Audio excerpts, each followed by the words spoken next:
sa robí rekonštrukcia metra momentálne. Je veľmi veľa motrových staníc uzavretých, takže budujú výťahy, robia rekonštrukciu schodov, podlahy, skrátka tu môžete tiež vidieť zabradlia a vlastne celé schodisko je rozbúrané a takto sa robí rekonštrukcia, tu už dávajú nové vstupy a tu už máme hotové aj nové schody, tak takto momentálne teraz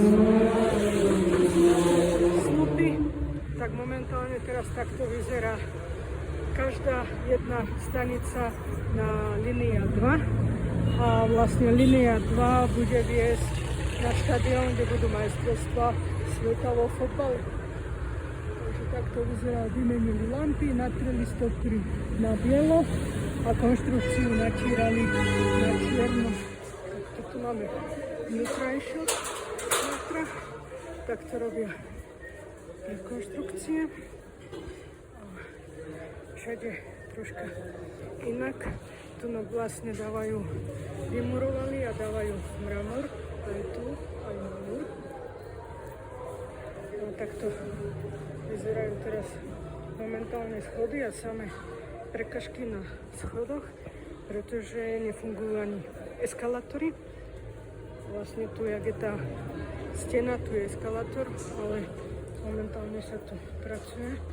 A eskalátory sú pozastavené, takže človek musí byť trpezlivý, pokiaľ zídu. No, niekto nie je, tí mladší obiehajú, nečakajú. Áno, ako manžel hovorí, nie všetci sú trpezliví, takže akože mladí sa chcú rýchlo niekam dostať. A ako môžete vidieť, tak tu je zúžená cesta, pretože tu je postavené lešenie, kde majstri pracujú, ale momentálne je čas obeda, tak sú na obede. A teraz prechádzame cez ten zúžený priestor, takže veľmi opatrne. Najhoršie to je pre tých starých ľudí, ktorí sú s paličkami, alebo teda momentálne aj pre viac ľudí, ktorí majú problémy s nohami. Ale ako no, musí sa to pretrpieť a bude to vyzerať veľmi dobre. Tak a teraz sme momentálne vonku a takto sa to prerába aj zvonku už je aj natreté, začínajú natierať a takto pekne sa to prerába zvonku.